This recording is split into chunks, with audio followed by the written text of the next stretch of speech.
C'est enfin mon premier jour à l'aquarium. Et le moins que l'on puisse dire est que je suis nerveuse. Reste calme, tu peux le faire. Tu es Ariel, pas Nira. Je suis déterminée, plein d'entrain. Ok, entrons dans le personnage. Sourire éclatant? Ok.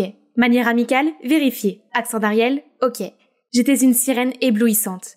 J'ai même laissé les petits enfants coller leurs autocollants sur ma queue de poisson pendant que je répondais à des milliards de questions sur Atlantica et mon prince Eric. Le dernier visiteur était une petite fille très gentille qui m'a offert une boîte de couverts de collection. Oh là là, un si joli peigne! Mais il semble rare. Es-tu sûr que tes tuteurs seraient d'accord? Bien sûr! Mon frère me dit toujours oui. La petite fille a fait signe à quelqu'un dans la foule de venir. Et c'était Arsène? Comme le plus mignon des garçons de l'école? Nira? Oh mon Dieu, ton interprétation d'Ariel est parfaite. Je ne savais pas qu'il y avait ce côté de toi, De quoi parles-tu? Je ne connais pas cette Nira. Sentant la panique monter en moi, j'ai levé mon costume en queue de poisson et j'ai couru avec mes 2 pieds alors que tous les enfants me regardaient, choqués.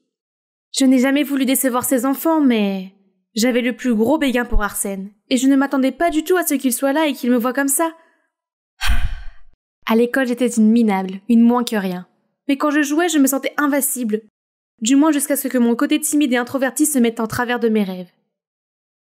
Ce jour-là, le mentor de notre club de théâtre a annoncé que la pièce de l'école serait Legally Blonde. J'aime tellement ce film que je connaissais déjà toutes les répliques. Je ne pouvais pas laisser passer cette occasion. Alors quand le mentor a demandé qui voulait auditionner pour le rôle principal, Elle Woods, j'ai pris mon courage à 2 mains et j'ai levé la main. La salle entière s'est tue puis a soudainement éclaté de rire. « Oh s'il te plaît, comment une minable comme toi pourrait jouer le rôle de la glamour Elle Woods ?» Le pire, c'est que le mentor était d'accord avec elle et a dit que je serais peut-être mieux placée pour le rôle de la cloueuse. Puis il a dit que le rôle principal devrait aller à quelqu'un qui est extraverti et influent, comme Elisa. Quoi? Elisa, la gamme d'émotions d'une cuillère à café? Je devais avoir ce rôle. Donc j'ai attendu jusqu'à la fin de la réunion, puis j'ai parlé au mentor en privé. Je suis désolée, mais je ne peux pas caster une Neil Woods qui a le trac. Nira, je te considère pour le rôle, mais seulement si tu me prouves que tu peux le faire sans que ta peur ne prenne le dessus. Essaye donc de t'entraîner en sortant en public et en interagissant avec des inconnus. Mets-toi à l'aise devant une foule. Tu peux faire ça? Me sentant déterminée, je me suis tout de suite mise à la recherche d'une expérience sociale quelconque. Et c'est pourquoi j'ai postulé pour ce travail à l'aquarium. Mais je n'aurais jamais pensé que quelqu'un de la classe se présenterait. Surtout pas Arsène! Il m'a même rattrapé à l'école le lendemain, en insistant sur le fait qu'il m'avait vue à l'aquarium. Et typiquement moi, étant tout agitée et timide, j'ai lâché. Tu m'as peut-être confondue avec ma sœur jumelle, Cora? Oh, dans ce cas, je peux avoir son numéro? Ou tu peux t'arranger pour que j'aille à un rendez-vous avec elle? La façon dont elle rayonnait de confiance était incroyable. Waouh, je ne m'attendais pas à ce qu'il soit aussi intéressé par mon jeu d'acteur. Quelle ironie! Attends, et si je continuais à jouer Cora et que j'allais à ce rendez-vous avec lui? Je pourrais m'entraîner à jouer le rôle de cette fille extravertie sans complexe, tout en passant du temps avec lui. T'entends, non? Ok, attends au café du livre près de l'école le dimanche à 15h. Je vais en parler à Cora. Je m'étais préparée pour ce rendez-vous toute la semaine. Après avoir regardé plusieurs tutoriels sur YouTube, j'ai finalement réussi à composer ce look audacieux. Tout ce qu'il restait à faire était de porter la confiance en soi de Cora pour la sortir. J'ai donc fait un défilé à la Bella Hadid dans le café, passant directement devant les badauds bouche béée et me dirigeant vers le siège d'Arsène pour l'interrompre dans sa lecture. Bonjour, est-ce que c'est un livre de Rick Riordan? Oui, Les héros de l'Olympe. Tu es aussi une fan de Riordan? Tu te moques de moi? J'ai lu toutes ses œuvres. Oui, Briser la glace, c'est réussi. Nous avons sympathisé grâce à notre amour commun des romans fantastiques et d'autres trucs d'intello.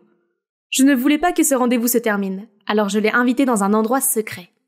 J'ai couvert ses yeux jusqu'à ce que nous arrivions, et comme il était mignon, il a accepté, même s'il avait l'air incertain de ce qui se passait.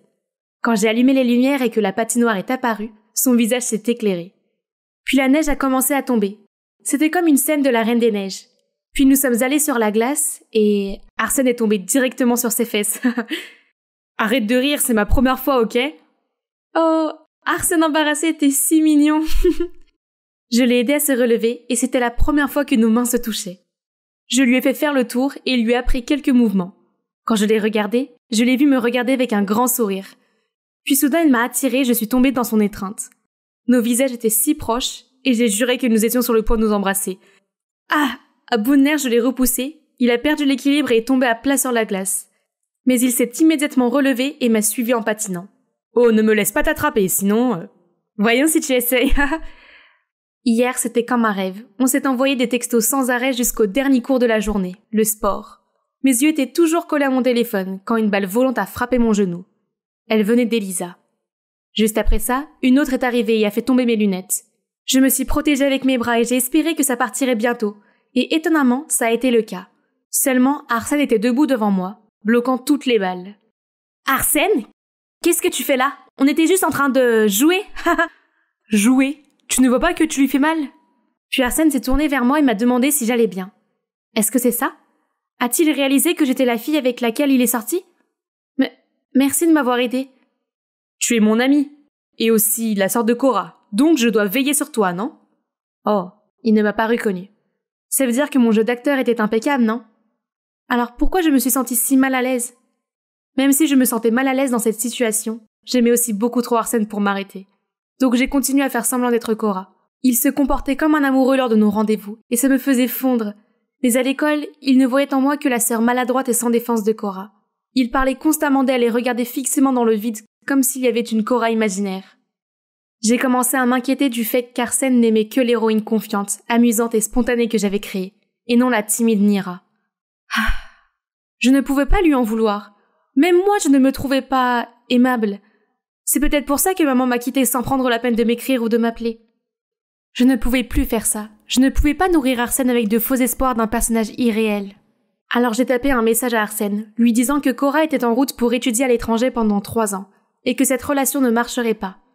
Arsène n'a pas arrêté de répondre aux textos, et est même venu chez moi pour chercher Cora, et a fondu en larmes quand je lui ai dit qu'elle était déjà partie. Je me sentais si mal, mais c'était le seul moyen pour lui d'arrêter de fantasmer sur Cora. Avec le temps, sa douleur s'estomperait, non ? À partir de ce jour, Arsène m'a toujours cherché à l'école et m'a toujours demandé des nouvelles d'elle. Cela n'est pas passé inaperçu auprès d'Elisa, qui était clairement verte de jalousie. C'était l'heure du déjeuner, et Elisa avec ses servantes se sont soudainement approchées de moi. « Pourquoi es-tu si seule ? Arsène t'a-t-il abandonné ?»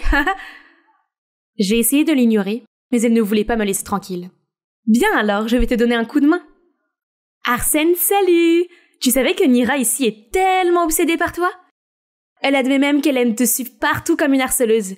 Comme c'est effrayant. » Hein ? Qu'est-ce que cette fille disait ? Maintenant, les gens me regardaient, me jugeaient pour quelque chose qui n'était même pas vrai. J'en avais fini d'être Nira la perdante. Si seulement... Oui, si seulement la personnalité de Cora m'aidait à me défendre. Tais-toi ! Moi et Arsène sommes amis, et alors ? Pourquoi tu dois inventer des trucs sur moi ? C'est parce que tu es jalouse de moi ? Quoi ? Moi ? Jalouse de toi ? Tu aimes Arsène, n'est-ce pas ? Je suis désolée pour toi. Vraiment, tu vas t'en prendre à tous ceux à qui il parle ? C'est pathétique. C'est comme ça que les gens ont fait des commentaires désapprobateurs à Elisa. Elle n'a pas pu faire autre chose que de s'enfuir avec honte. Tandis que moi, je recevais des éloges pour m'être dressée contre le tyran de l'école. Les gens semblaient aimer cette nouvelle facette de moi. C'était peut-être le bon moment pour me relooker. Le lendemain, j'ai commencé à m'habiller de manière audacieuse et à porter des lentilles de contact au lieu de lunettes ringardes. Mes camarades semblaient apprécier mon nouveau look. Mon mentor du club de théâtre a également changé d'attitude à mon égard. J'ai même postulé pour le conseil des élèves et ma popularité a augmenté, tout comme mon cercle d'amis. Le monde s'est ouvert à moi, mais bizarrement, être tout le temps entouré de gens me semblait inconfortable et épuisant. Je ne pouvais pas vraiment parler à l'un d'entre eux, car nous n'étions même pas proches. Je me sentais tellement exclue. Être dans le comité du conseil signifiait que j'étais nommée bachelorette d'une vente aux enchères de charité. Ce qui veut dire que tout le monde participant à cet événement enchérirait pour m'emmener à un rendez-vous, et l'argent de l'enchère allait au fond de l'école pour construire la nouvelle cafétéria. C'est comme ça que je me suis retrouvée ici, sur la scène de la vente aux enchères. J'ai fait de mon mieux pour paraître cool afin de récolter le plus d'argent possible. Les garçons ne cessaient de m'encourager, essayant de montrer leur charme, et j'ai essayé de flirter en retour en disant des bêtises et en leur faisant des clins d'œil. Une fois que les enchères ont été lancées, le chaos a commencé car les gens n'arrêtaient pas de monter leur numéro. 40 $, 60 $, 80 $. Soudain, j'ai réalisé que je ne voulais pas sortir avec l'un de ces gars. Je ne les connaissais pas du tout. Juste à ce moment-là, Arsène a crié depuis l'arrière. 500 $. 500 $ une fois, 2 fois, et vendu. Arsène a sauté sur scène, a attrapé ma main et m'a traîné hors de là.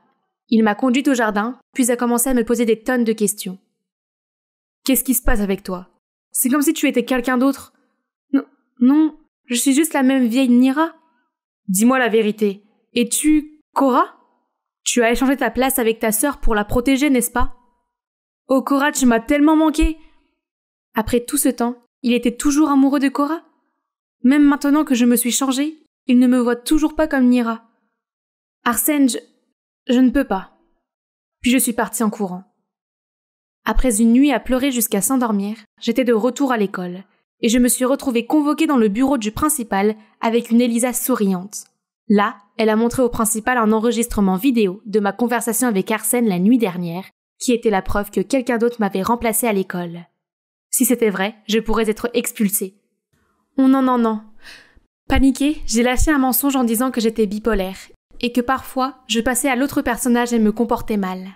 La directrice semblait confuse, mais elle a ensuite insisté pour que j'aille voir le thérapeute de l'école. Je n'avais pas d'autre choix que d'accepter. Et c'était en fait très bien pour moi, car en parlant au thérapeute, j'ai enfin pu parler de mon passé. Depuis que je suis enfant, j'ai toujours été super timide. Je pensais que c'était pourquoi maman m'avait laissée quand elle s'est séparée de papa et a déménagé. Elle ne m'avait même pas contactée une seule fois. Je savais qu'une intello puérile comme moi ne serait jamais celle à qui elle pourrait vraiment parler. Dieu merci, mon père est venu me chercher après ça. L'idée d'affronter mes soi-disant amis dans le bus me donnait la nausée. « Es-tu si malheureuse sans ta mère à tes côtés ?» Je ne sais pas pourquoi elle m'a abandonnée sans un mot. Étais-je une perdante à ses yeux? Chérie, écoute, maman t'aime. Et la raison pour laquelle tu n'as reçu aucune lettre d'elle, c'est parce que je te les ai toutes cachées. Quoi? Pourquoi as-tu fait ça? Parce que j'étais tellement brisée après le départ de ta mère que j'ai pensé que ce serait mieux si toi et moi pouvions tout oublier d'elle. Je suis désolée. Ne sais-tu pas à quel point je me suis sentie mal toutes ces années à cause de ton égoïsme? J'ai couru dans la maison immédiatement. Je ne pouvais pas le regarder en ce moment. Jusqu'à voir que maman et Cora étaient assises dans le salon. Elles se sont précipitées vers moi et m'ont serrée dans leurs bras. Oui, le personnage de Cora n'a pas été entièrement inventé. Je l'ai plutôt basé sur ma vraie sœur jumelle. La petite fille de 5 ans que j'étais s'est toujours tenue aux côtés de Cora, se cachant derrière sa robe tandis qu'elle s'opposait hardiment à tous ceux qui osaient s'en prendre à moi. Je l'ai toujours admirée. Il s'est avéré que lorsque papa a reçu l'appel de l'école, il a réalisé que ses actions m'avaient fait souffrir. Alors il a fait tout ce qui était en son pouvoir pour contacter maman et l'a fait venir ici avec Cora. Maman n'arrêtait pas de s'excuser en disant qu'elle regrettait chaque minute passée à me laisser derrière elle. Les voir s'effondrer en larmes comme ça m'a fait mal au cœur, mais m'a donné un sentiment de chaleur en même temps. Après tout ce temps, ma querelle familiale était enfin résolue. Juste à ce moment-là, on a sonné à la porte. C'est Arsène. Nira, c'est ton petit ami? Coup. Je l'ai immédiatement éloigné, et cette fois, je lui ai avoué toute la vérité. Je lui ai dit comment j'avais menti en disant que la fille de l'aquarium était Cora, parce que je ne pensais pas qu'il aimerait la vraie moi, car je n'avais pas une présence sûre. Mais mes sentiments pour lui étaient réels. C'est pourquoi j'ai essayé si fort de me rapprocher de lui. Mais je me suis dit que maintenant qu'il savait la vérité, c'était fini. Alors je suis partie. Enfin, je suis de retour. J'ai été à Los Angeles pendant toutes les vacances d'hiver pour passer plus de temps avec maman et Cora et pour me découvrir. J'ai réalisé que le fait d'être introvertie n'est pas gênant du tout. Je suis observatrice et cela m'aidera beaucoup pour ma passion d'actrice, non? Ce semestre, je vais définitivement impressionner mon mentor du club de théâtre. Aucun garçon ne me distraira plus jamais. Et c'est là que j'ai vu Arsène me faire signe avec un énorme bouquet dans la main. Arsène, qu'est-ce que tu fais ici? Tu n'étais plus en colère contre moi? Eh bien, j'y ai beaucoup réfléchi, et honnêtement, les choses entre nous ont mal tourné. Donc j'aimerais apprendre à te connaître à nouveau. Seulement cette fois, s'il te plaît, que ce soit la vraie toi, car je veux vraiment savoir qui est Nira. Qu'est-ce que tu en dis? Oui, j'adorerais ça. Je suis arrivée à la maison de très bonne humeur, après une séance d'entraînement passionnante, et mon humeur a instantanément chuté lorsque j'ai vu ma sournoise cousine Kathleen tenir mon journal intime. Oh waouh, alors ton béguin c'est Léo, le capitaine du club de natation, hein? Rends-moi ça! Je me demande si toute l'école est au courant. Ne t'inquiète pas, ta cousine dévouée est là pour t'aider. Merci beaucoup, mais je vais le faire moi-même. Arrête de fourrer ton gros nez dans mes affaires. Hey! Premièrement, ton nez est beaucoup plus gros que le mien. Et deuxièmement, à propos de Léo, peu importe, il sera bientôt à moi. Dent pour me venger de m'avoir volé mon petit ami. C'est ridicule, et c'est tellement faux. Elle devrait plutôt s'en prendre à elle-même pour son mauvais goût en matière d'homme. Non merci, je ne voulais pas d'un tel acteur non plus. Bonjour, je suis Megan, la responsable du club scout de l'école. Je suis sympathique, amusante, et j'adore partir à l'aventure comme mon père explorateur. Alors bien sûr, les filles comme Kathleen ne me font pas peur. Dès le premier jour où ma chère cousine a emménagé chez nous, il était clair que nous n'allions jamais nous entendre. J'adore courir dans le jardin et apprendre des trucs de survie intéressants avec mon père, alors que Kathleen ne supporte même pas un grain de terre. Oh mon Dieu, des milliards de microbes m'attaquent! Apportez-moi du désinfectant, maintenant! Et l'abruti de petite amie de Kathleen m'a demandé de sortir avec lui juste après avoir rompu avec elle. Malgré mon désintérêt pour lui, elle me l'a reproché. C'est à ce moment-là que nous sommes devenus comme Cardi B et Nicki Minaj et que la guerre a commencé. Elle a dessiné sur mon visage au marqueur permanent pendant que je dormais, a collé du chewing-gum dans mes cheveux. Et une fois, elle a même essayé de me raser les sourcils.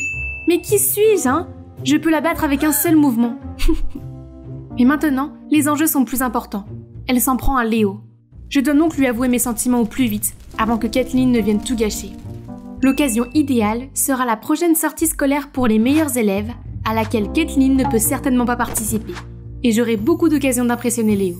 Mais il y a un petit problème. C'est au bord d'une rivière. Oh mon Dieu, je suis sur le point de me pisser dessus juste en y pensant. Je souffre de thalassophobie, c'est-à-dire d'une peur intense des grandes étendues d'eau. Bien sûr, je garde cela secret parce que personne ne me prendra au sérieux en tant que chef scout s'ils l'apprennent. Cependant, il s'agit d'une occasion unique et il est hors de question que je reste à la maison pendant que Kathleen s'acharne sur Léo. Je me suis donc inscrite au voyage et j'ai mis en place un super plan. À petits pas. Je veux dire, littéralement. Je me suis inscrite pour nager dans une piscine pour enfants. C'est simple comme bonjour. Oh, mais pourquoi mes jambes tremblent-elles comme ça? Ce n'est pas comme si je m'étais transformée en méduse ou quelque chose du genre. Regardez, la piscine se transforme en océan effrayant près à m'avaler. À l'aide! Soudain, un garçon avec une bouée m'est rentré dedans. Je suis tombée sur les fesses et ma jambe a touché l'eau. Quelque chose m'a attrapée. Le monstre du Loch Ness! Il me mange tout cru! C'est alors qu'un enfant a surgi et a commencé à se moquer de moi. C'est bon, Megan. Pensée heureuse, pense à des choses heureuses. Ah, c'est beaucoup mieux. Mais ensuite, j'ai senti des éclaboussures partout. J'ai essayé de les éviter, mais j'ai fini par basculer et je suis tombée dans l'eau. Paniquée, je me suis mise à bafouiller et m'agiter dans tous les sens. Je ne me souciais plus du regard bizarre des gens et je criais pour survivre. Soudain, des bras puissants m'ont sorti de l'eau. Puis ce type m'a porté et mon visage s'est collé contre sa poitrine. Bon sang, c'était plus dur qu'un rocher. Tu vas bien? Oh mon Superman, je serai ta Lois Lane. Burk, ta morphe coule sur ton visage, c'est dégoûtant. Mon Dieu, c'est tellement embarrassant. Je me suis habillée à la vitesse de la lumière et j'ai couru hors de là. Attends, quelque chose ne va pas. Hé, tu as oublié quelque chose? Bon sang, cet abruti a encore essayé de m'embarrasser à la dernière minute. Le seul bon gars dans ce monde, c'est mon Léo. Comme si ce n'était pas assez pour cette journée. Je suis rentrée à la maison et j'ai vu Kathleen regarder un film d'horreur sur un requin géant. Quoi de neuf? Tu as déjà peur de moi? Il n'est pas trop tard pour s'accrocher à ma jambe et me supplier. Qui a peur? Cette émission stupide, c'est évidemment de l'image de synthèse. Il n'y a aucun requin au monde qui pourrait être aussi gros. Et ils sont réputés pour être des tueurs dangereux et aveugles qui mangent tout ce qu'ils ont sous les yeux. Mais en fait, les requins sont le plus souvent des victimes. Ouf, mon numéro n'était pas si mal, n'est-ce pas? Enfin, la liste des participants à l'excursion a été publiée. Bien sûr, mon nom y figurait, et celui de Léo aussi. Mais attendez, pourquoi Kathleen est-elle ici? Elle est toujours occupée avec des garçons au lieu d'étudier, et elle ne se souvient même pas de la table de multiplication. Quoi? Tu ne peux pas accepter le fait que je suis aussi une génie? Pour info, je suis super rapide en maths. Vraiment? Alors c'est quoi 356 plus 445? Facile, 234. Hein? C'est loin d'être vrai? Mais c'était rapide. On se voit au voyage. Je te surveille, sœurette. Le jour J est enfin arrivé. Et notre guide est Mike, le meilleur éclaireur de l'État. Mais attendez, pourquoi ce type me semble-t-il familier? Oh non, c'est le gars qui m'a sauvée à la piscine. Effrayée à l'idée qu'il me dénonce, je n'ai pas su quoi faire d'autre que de lui adresser un sourire stupide. Mais à ma grande surprise, il n'a pas semblé se souvenir de moi. Il m'a ensuite demandé de lui faire une démonstration de la première activité, l'escalade de filets verticaux. Il est temps pour moi de briller. Les yeux sur moi, Léo. Ça alors, ce type grimpe comme un singe. Mais n'attendez pas de moi que j'accepte la défaite. J'étais en train de savourer la victoire quand Kathleen s'est approchée de moi. Tout le monde sait que la puissance musculaire ne sert qu'à compenser un petit cerveau. Ouais, beau numéro, Megan. Utilise toute ton énergie en une seule fois, juste pour pouvoir te montrer. Est-ce qu'ils sont taillés dans la même pierre? Peu importe. Léo me regarde. Ses yeux sont tellement rêveurs. C'était encore plus fort que 10 canettes de Monster. Chasse dans la nature, pont de singe, corde de Tarzan, tous ces défis ne m'ont pas fait transpirer. Et Léo est même venu me féliciter. C'est incroyable, Megan. Comment peux-tu faire ça? Oh Léo, je n'ai pris qu'une pomme au petit déjeuner. Alors maintenant je fais de l'hypoglycémie ou quelque chose comme ça. J'ai des vertiges. Oh mon Dieu. Ma chère cousine devrait vraiment recevoir une nomination aux Oscars pour sa comédie. J'ai fait mon plus beau sourire et je l'ai aidée. Lorsque Léo ne regardait pas, je l'ai fait trébucher et elle est tombée la tête la première dans une flaque d'eau boueuse. Léo a essayé de l'essuyer, mais a fini par la transformer en singe. Mike est passé et a dit « Wow, cette couche de maquillage améliore nettement ton apparence. » Sa langue de vipère semble ne laisser personne à l'abri. Dans l'après-midi, j'ai profité de mon temps libre pour me promener et j'ai vu un joli oiseau. Je me demande ce que c'est. C'est un mannequin à tête rouge, très populaire dans les forêts d'Amérique centrale. Wow, bonne culture générale. Merci de me l'avoir dit sans qu'on te le demande. Ils ont une danse caractéristique pour impressionner leurs compagnons, le sais-tu? Un moonwalk qui rivalise avec celui de Jackson. Attends, pourquoi ai-je autant ri? Il est peut-être drôle mais c'est quand même un con. La dernière activité de la journée consistait à utiliser des pierres pour faire du feu. Et j'ai été mise en binôme avec Léo. La chance! Je me suis approchée de lui et je lui ai offert un bonbon à la menthe. Il l'a pris avec plaisir, mais il est soudain devenu rouge et a commencé à s'étouffer. Je lui ai alors donné un grand coup dans le dos, ce qui a fait voler le bonbon à la menthe. Léo m'a immédiatement pris la main. Mon ange gardien, où étais-tu pendant toute ma vie? Quoi qu'il en soit, aimerais-tu te joindre à moi pour une promenade plus tard? J'ai quelque chose à te dire. Oui! Oh, je veux dire. Bien sûr. Où veux-tu qu'on aille? Au bord de la rivière. Romantique, n'est-ce pas? Rivière? Je vais mourir là-bas. Mais quoi? C'est ma chance. Si je meurs, je mourrai en étant la petite amie de Léo. Ça vaut le coup? Je suis arrivée et j'ai vu Léo qui m'attendait déjà. Sa peau brillait sous la lumière du soleil couchant. Il était comme mon Edward Cullen à moi. Mais cela ne m'a pas fait moins peur. Oh, tu es là? Tu es pâle. Es-tu malade? Oh, non, je vais bien. Très bien. Montons sur le bateau pour profiter de la vue. J'ai fermé les yeux et j'ai serré la main de Léo. Léo a continué à parler, mais je n'ai rien entendu, jusqu'à ce que... Megan, je t'admire depuis si longtemps. Veux-tu être ma petite amie? Je me suis transformée en la plus mûre des tomates, mais j'ai réussi à lâcher. J'aimerais... Je t'ai eu! Mon Dieu, pourquoi Caitlin est-elle là? J'étais encore sous le choc quand Léo a sauté du bateau et a fait un top là à Caitlin. Puis ils se sont embrassés.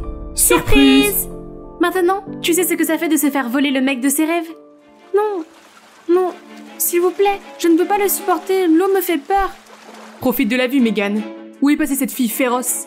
Ta mère m'a dit que tu étais thalassophobe, mais je ne m'attendais pas à ce que ce soit aussi réel. Ne t'inquiète pas, je vais montrer ça à toute l'école pour qu'ils viennent te sauver. Bonne chance, cousine! Léo et Caitlin sont partis en se tenant la main. Je suis restée aussi immobile que possible dans le bateau instable. Le monde tournait autour de moi, mais je ne pouvais rien faire d'autre que de pleurer. Le temps passait comme si une décennie s'était écoulée. Puis j'ai senti une tape sur mon épaule. Mike m'a tendu la main, m'a prise dans ses bras et m'a emmenée sur la pelouse. Mais comment m'as-tu trouvée? J'ai vu la vidéo que Caitlin vient de poster et je suis immédiatement allée te chercher au bord de la rivière. C'est vrai? C'est gênant. Il a gardé le silence pendant un moment puis a dit « Tu ne le sais peut-être pas, mais j'avais l'habitude d'être effrayée par les hauteurs. Mon acrophobie s'est améliorée maintenant, mais quand même... » C'est pas possible! Tu as réussi le défi de l'escalade tout à l'heure. Si tu veux surmonter ta peur, tu dois trouver un moyen de l'affronter. Sois courageuse, ne la laisse pas devenir une faiblesse dont les autres se moquent. Puis il m'a fait le plus beau des sourires. Et à ce moment-là, il m'a semblé un peu différent, plus attirant. Ce soir-là, je me suis enfermée dans ma tente pendant que les autres se rassemblaient autour du feu de camp. Je n'étais pas encore prête à affronter qui que ce soit, et mon esprit était trop agité pour dormir. Le lendemain matin, c'était la course de bateau. Quand je suis arrivée, tous les regards étaient braqués sur moi. J'étais nerveuse, mais j'ai vite pris mon courage à deux mains et j'ai pris la parole. Bonjour à tous, je m'appelle Megan, et je suis thalassophobe. Je ne peux donc pas relever ce défi. Je suis gênée, non pas à cause de ma phobie, mais parce que je me laisse vivre dans la peur. J'aime être chef scout de tout mon cœur, alors je vais essayer de surmonter cette épreuve. La peur n'est pas ton ennemi, c'est ta motivation. Puis je suis partie sous les acclamations et les applaudissements. De retour à la tente, j'ai vu Mike qui m'attendait. C'est ça l'esprit. Tu es vraiment courageuse et tu as les qualités d'une vraie aventurière. Même si tu n'es pas dans le jeu, tu as déjà gagné le prix spécial dans mon cœur. Tout s'est passé bien après l'excursion. Même Caitlin avait cessé de m'importuner. Elle devait être occupée à s'amouracher avec son nouvel amour. Jusqu'au jour où je l'ai vue arriver à la maison en sanglotant. Qu'est-ce qui s'est passé? Cet abruti de Léo, il m'a trompée avec 2, non 3 filles en même temps. Pardon? Pourquoi ma vie est-elle si misérable? Je sais que je ne pourrai jamais être plus maligne ou courageuse ou plus confiante que toi.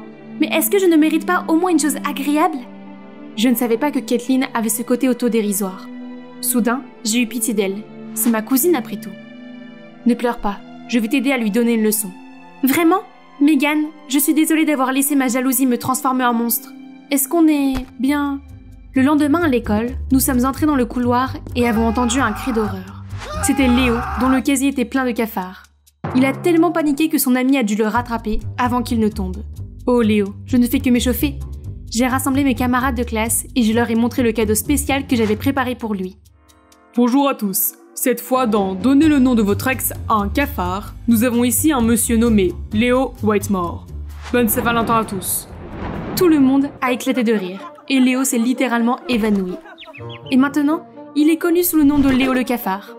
En fait, c'est Mike qui a eu l'idée pour que nous puissions nous venger de Léo et faire en même temps un don pour la protection de la faune, Cry Me a Cockroach. Pour en revenir à moi, j'ai décidé de revenir à mon point de départ. J'ai réalisé que rien n'est impossible quand on croit en soi et qu'on a un compagnon idéal pour nous donner le coup de pouce dont nous avons besoin.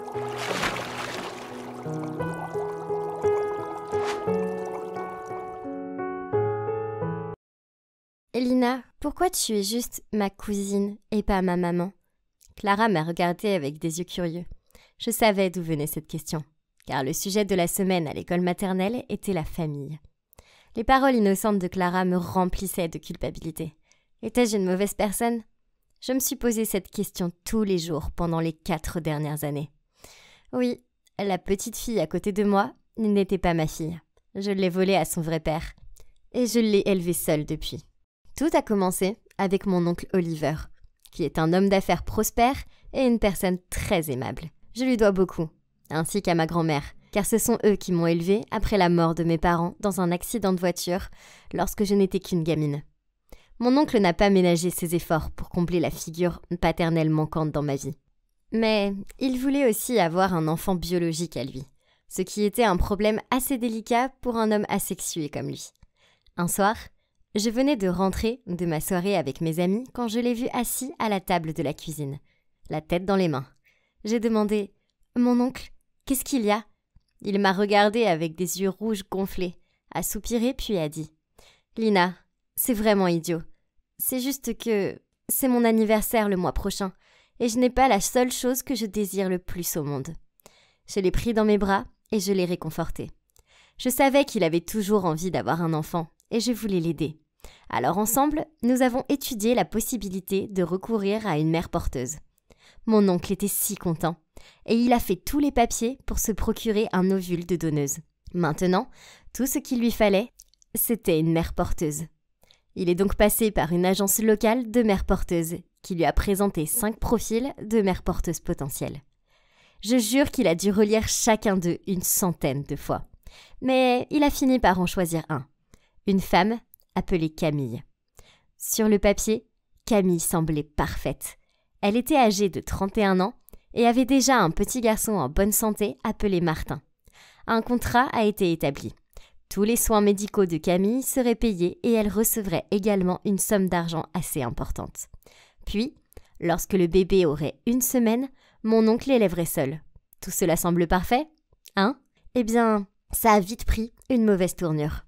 Une fois que Camille est tombée enceinte, oncle Oliver a voulu être plus présent auprès d'elle pour pouvoir créer des liens avec le bébé.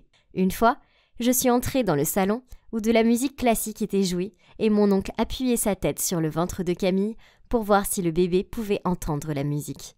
Bientôt, rentrer à la maison et trouver Camille là est devenu la norme pour moi. Au début, cela ne me dérangeait pas car elle était toujours très gentille avec moi. Et nous avions même eu de petites discussions de temps en temps. Mais un matin, alors que je descendais les escaliers pour aller travailler, je l'ai aperçue dans le jardin, en train d'aider ma grand-mère à arroser les fleurs. J'étais sur le point de m'approcher pour les saluer quand je l'ai entendu dire « Oliver est un homme adorable, mais il est tellement occupé que j'ai peur qu'il trouve que c'est un peu trop déséquilibré entre un nouveau-né et le travail. » Puis ma grand-mère a dit « Ne t'inquiète pas, ma puce. Il aura Lina et moi pour l'aider. Mais Lina est si jeune et elle a sa propre vie à mener. Elle est toujours à une fête ou avec un garçon. Et on ne peut pas attendre de toi que tu t'occupes d'un bébé, pas à ton âge. Je ne veux pas qu'une étrangère s'occupe de mon bébé. Alors que je pourrais aider ? Quoi ? Son comportement si doux n'était qu'une façade, n'est-ce pas ? Comment ose-t-elle essayer de manipuler mon adorable grand-mère ? Quelques jours plus tard, je suis descendue au dîner pour voir Camille assise là. Elle m'a souri et m'a demandé comment était ma journée. Je n'ai pas cru à son numéro de gentillesse, mais je l'ai quand même répondu. À un moment donné, elle a soudainement sorti son téléphone. Puis son sourire s'est transformé en froncement de sourcils. « Oh non, Martin a de la fièvre.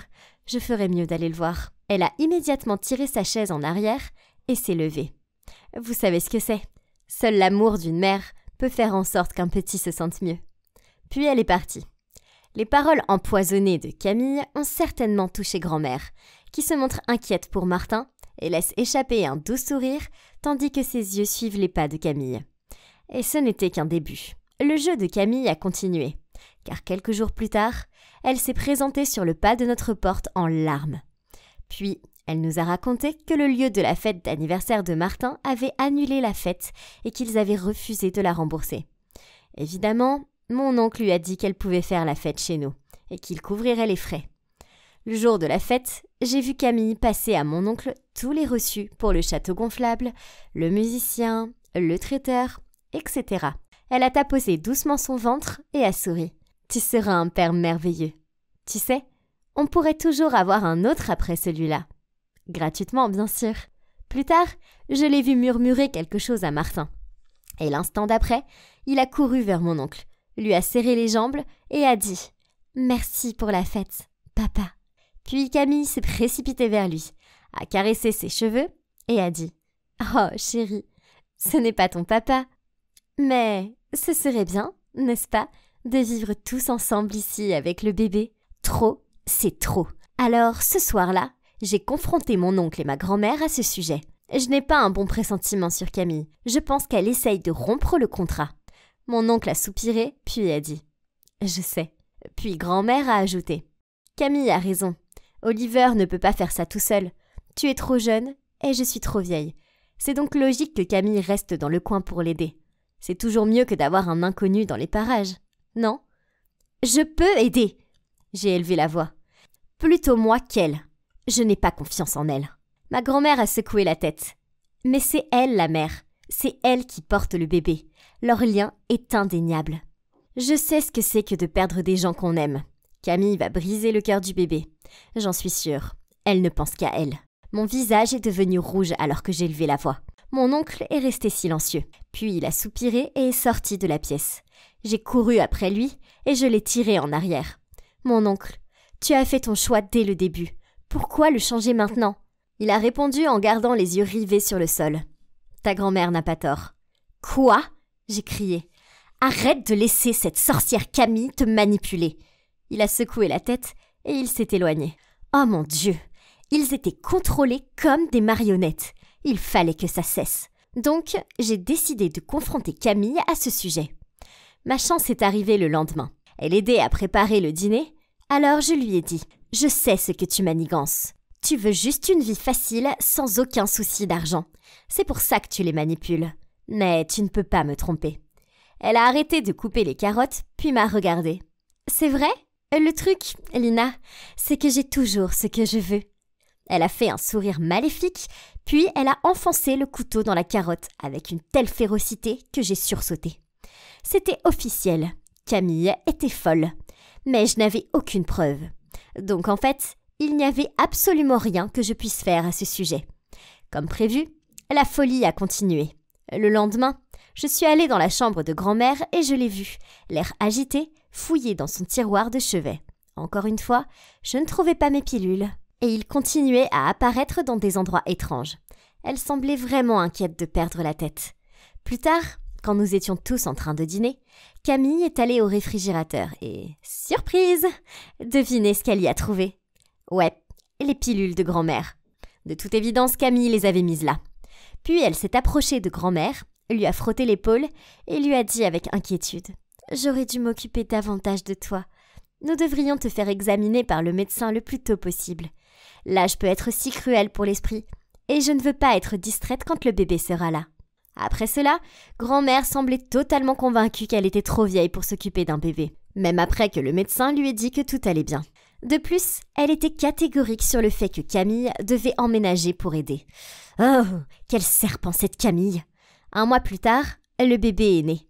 Une fille. Mon oncle l'a appelée Clara, comme ma mère. Nous avons tous pleuré des larmes de joie et l'avons accueillie dans notre famille. Camille a eu son souhait exaucé, et elle et Martin ont emménagé dans notre maison. Un matin, je suis descendue pour voir Camille tenant le bébé. Devant elle se trouvait le contrat déchiré. Je lui ai dit de partir et elle a souri et dit « Tu es une fille intelligente, Lina, mais tu n'es pas de taille face à moi. Je ne vais nulle part. C'est ma maison maintenant. Alors fais-toi à l'idée. » Je savais qu'il était inutile d'en parler à mon oncle et à ma grand-mère. Je ne pouvais pas laisser cette femme détruire ma famille. Elle était dangereuse. Je pouvais finir par blesser tout le monde. Elle ne s'arrêterait jamais jusqu'à ce qu'elle ait ce qu'elle veut. Et il n'y a pas moyen que je laisse cela arriver. Alors, quand Camille était dans la salle de bain, j'ai pris Clara dans mes bras. Et avant que je puisse m'en empêcher, je me suis enfuie de la maison et hors de leur vie. J'ai déménagé dans une nouvelle ville et j'ai trouvé un nouveau travail. Ce n'était censé être que temporaire. Mais je suppose que j'étais trop égoïste et que j'avais peur de revenir en arrière. J'ai toujours été honnête avec Clara sur un point. J'étais sa cousine, pas sa mère. Alors, quand Clara a dit ces mots, « Lina, pourquoi tu es seulement ma cousine et pas ma maman ?» Je me suis sentie si coupable. Elle ne pouvait pas avoir de relation avec son père à cause de moi. Oui, j'avais voulu que ma famille sorte du piège de Camille. Mais ce que j'ai fait n'était pas juste pour mon oncle. Je le savais maintenant. Je n'avais aucun droit d'éloigner sa fille de lui pendant 4 ans. Je me sentais si mal en pensant à la tristesse et à la blessure que j'avais dû causer à lui et à ma grand-mère. La culpabilité me rongeait et je savais que je ne pouvais plus continuer comme ça. J'ai donc appelé un vieil ami de la famille et je lui ai demandé d'approcher mon oncle. Plus tard dans la journée, mon ami m'a rapporté un message de sa part. « Camille est partie et ne reviendra pas. Tu avais raison à son sujet. Bien sûr, elle n'en voulait qu'à mon argent. Après ton départ, elle ne semblait plus du tout se soucier de Clara et a même menacé d'aller voir les flics pour te dénoncer si je ne la payais pas. S'il te plaît, reviens vers moi et ta grand-mère. Nous ne sommes pas contents de ce que tu as fait, mais nous savons que tu avais de bonnes intentions. On t'aime et on veut juste que nos filles reviennent à la maison. » Des larmes ont coulé sur mon visage. Ils avaient trouvé dans leur cœur la force de me pardonner. Fuir n'avait jamais été la solution, même si je l'avais fait avec de bonnes intentions. Il était temps d'arrêter de fuir, il était temps de rentrer à la maison. Alors, j'ai regardé la petite fille qui me rappelait tellement mon oncle. Clara, j'ai pris sa main. « Tu es prête à rentrer à la maison chez ton papa ?» Je suis sûr que vous avez tous entendu l'expression « on récolte ce que l'on sème ». Eh bien, je n'ai pas vraiment compris ce que cela signifiait jusqu'à ce que cela m'arrive. Au fait, je m'appelle Victor. J'ai 21 ans et je suis actuellement étudiant à l'université. Il y a quelques mois, j'ai fait quelque chose d'horrible à ma petite amie. Et j'en paye encore le prix. Si seulement je pouvais remonter le temps. Tout a commencé au lycée. Camille et moi avons grandi ensemble dans une petite ville juste à côté de Nashville.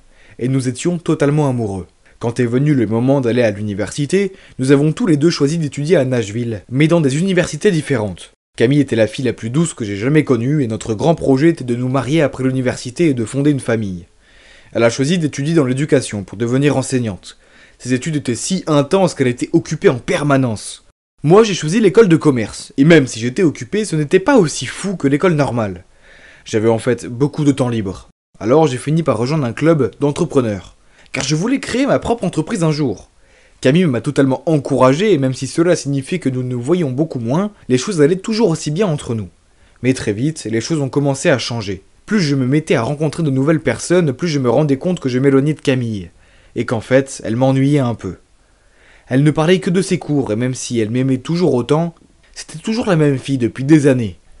Les choses étaient ennuyeuses entre nous.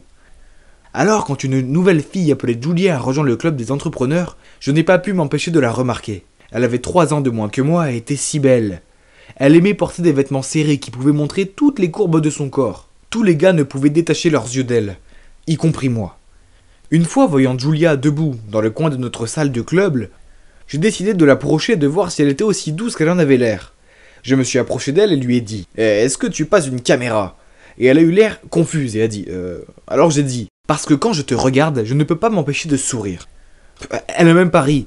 Elle a juste secoué ses cheveux et est partie en disant « Bien essayé, mais non merci. » Même si elle n'avait pas été impressionnée par ma tentative de drague, je ne pouvais pas abandonner. S'il y a une chose que j'aime dans la vie, c'est le défi. Et donc à partir de ce moment-là, je me suis fixé de la conquérir. Je sais que c'était mal parce que j'avais Camille, mais les gars, je m'ennuyais. Cependant, quelques jours plus tard, une rumeur circulait selon laquelle Julia et Lucas, le président du club, sortaient ensemble. Eh bien, il s'est avéré que c'était vrai. Et dire que j'étais déçu serait un euphémisme. Mais j'avais déjà une petite amie, alors j'ai essayé de chasser cela de mon esprit. Quelques semaines plus tard, je marchais dans la rue quand j'ai entendu une dispute. J'ai réalisé que c'était Lucas et Julia, et je n'ai pas pu m'empêcher d'écouter. La dernière chose que j'ai entendu Julia dire avant de partir, c'était « Attends de voir ». Puis soudain, elle m'a bousculé et est tombée sur le sol. Je l'ai rapidement aidée à se relever et je me suis excusé. Puis Julia a dit « Désolé, je suis si bouleversé ». Je me sentais si mal pour elle que j'ai proposé de la ramener chez elle et de m'assurer qu'elle allait bien. J'ai appelé un taxi et nous avons grimpé dedans. Je ne savais pas que Lucas nous regardait de l'autre côté de la rue. Dans le taxi, nous étions silencieux. Puis finalement, j'ai pris mon courage à deux mains pour demander « Alors, toi et Lucas, que s'est-il passé ?» Et Julia a dit qu'ils avaient rompu, parce qu'ils n'aimaient pas qu'elle porte des vêtements serrés. Elle a dit qu'elle pouvait porter ce qu'elle voulait, et elle m'a demandé si j'étais d'accord. Alors j'ai dit « Bah oui, bien sûr, c'est ton corps. Si j'étais Lucas, je serais fier d'avoir une si belle copine. » Après que j'ai dit cela, Julia a appuyé sa tête sur mon épaule. Je n'arrivais pas à y croire. Bientôt, elle serait toute à moi. Mais attendez, et Camille ? J'ai décidé de ne rien lui dire à ce moment-là, car elle était occupée par ses examens. Dès que j'aurais Julia, je romprais avec Camille. Après ça, Julia a commencé à s'ouvrir davantage à moi. On s'envoyait souvent des textos jusqu'à minuit passé, et au club, elle a commencé à m'apporter des snacks. Et même resté pour m'aider à nettoyer après. Elle me draguait même, et tout le monde du club l'avait remarqué, y compris Lucas. Il ne m'a pas abordé à ce sujet, mais je l'ai souvent surpris en train de me fixer d'une manière désagréable. Quant à Camille, elle m'appelait encore souvent, mais j'étais plutôt discret. Un jour, elle est venue chez moi et a insisté pour me préparer le dîner. Elle a dit que ça faisait un moment que nous n'avons pas passé un moment ensemble. Alors j'ai hésité à passer du temps avec elle, mais pour être honnête, je m'en fichais. Pendant le repas, j'ai juste fixé mes yeux sur le téléphone pour envoyer un texto à Julia. Je savais que Camille avait remarqué un changement en moi et je levais les yeux, j'ai croisé son regard tristement suspicieux. J'étais un peu nerveux. Allait-elle me poser des questions ? Que devrais-je dire ? Pour l'instant, je ne trouvais aucune excuse à mon inattention.